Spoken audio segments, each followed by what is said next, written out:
Do you want more success, more growth, more results? Then it's time for the Boundless Success Accelerator from the Modern Observer Group.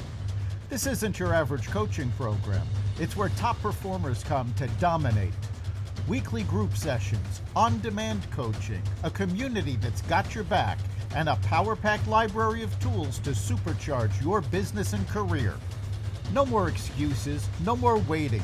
Get in, level up, and start building the life you've been dreaming about. Visit us at modernobserver.com/boundless success to join today. Let's get you to the next level.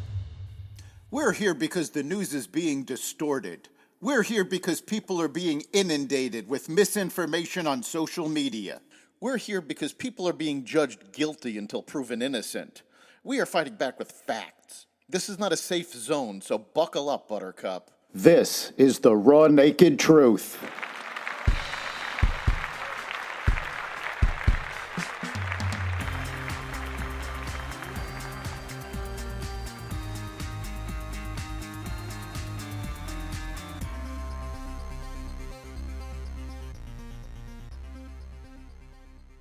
It's tax day. Harvard refuses to fight antisemitism. The Biden administration gave welfare to terrorists and more. Welcome to the Raw Naked Truth. I'm your host, Eric Lopkin, and here's the news you need to know.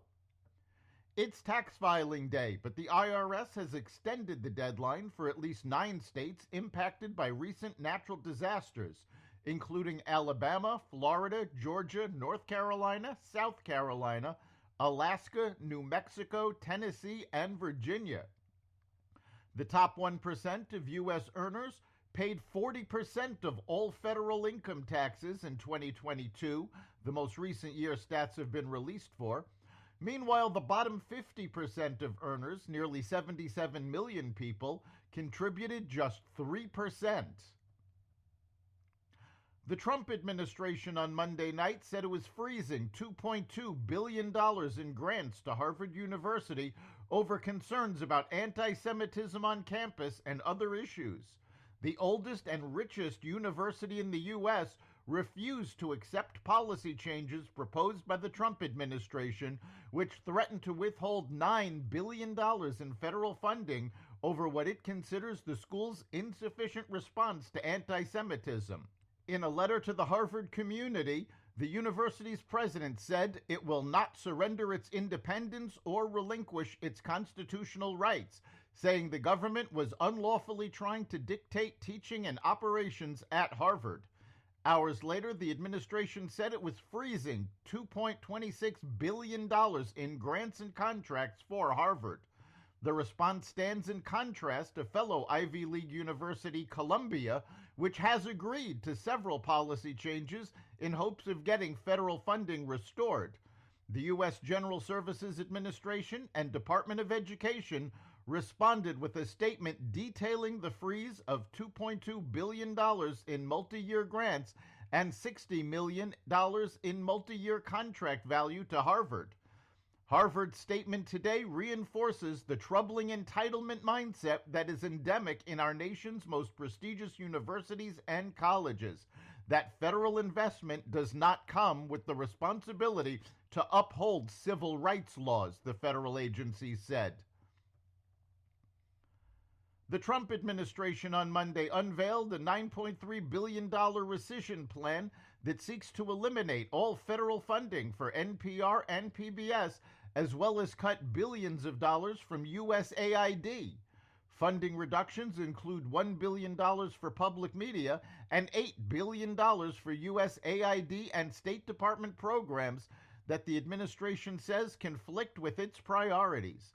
The proposal, shaped with input from the Department of Government Efficiency, cites political bias and wasteful spending, including funding for Iraqi Sesame Street, electric buses in Rwanda, and PBS programming featuring transgender characters. The request is expected to face a vote when lawmakers return from recess on April 28th. The plan was formally sent to Congress on Monday, triggering a 45-day approval window.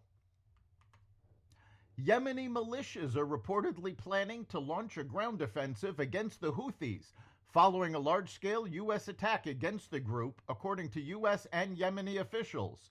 The ramped-up bombing campaign, which has killed at least 123 people since mid-March and compounded an already dire humanitarian situation in the country, has severely degraded the Houthis' capabilities, the officials claimed.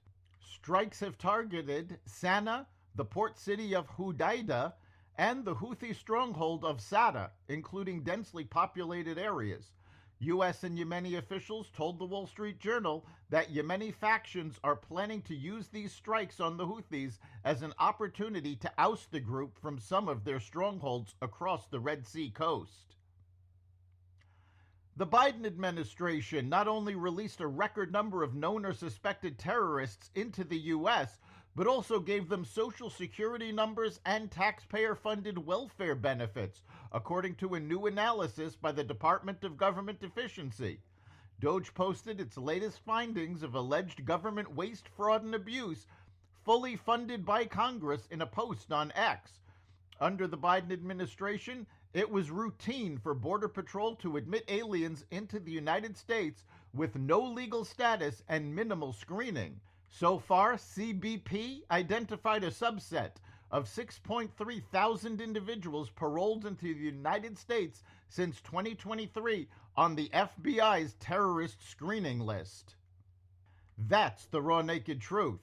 You can catch every episode of the Raw Naked Truth Daily News Brief, as well as our sister podcast, Carnivore Radio, with news analysis and commentary, and the rest of the Xvadio Podcast Network at xvadio.com, the Apple Podcast app, YouTube, Rumble, Spotify, iHeartRadio, Audible, Amazon Music, and other platforms that respect freedom of speech. We'll see you next time.